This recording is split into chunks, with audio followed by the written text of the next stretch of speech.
দাও দাও তো আমার শেষে তো ইয়া 100 100 আর একটা আছে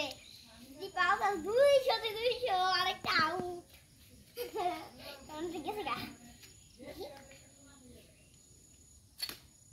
ইয়া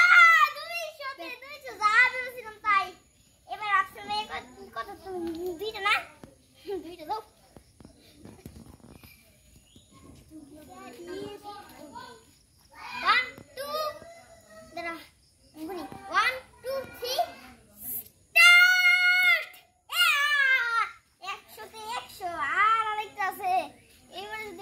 দুইশো 200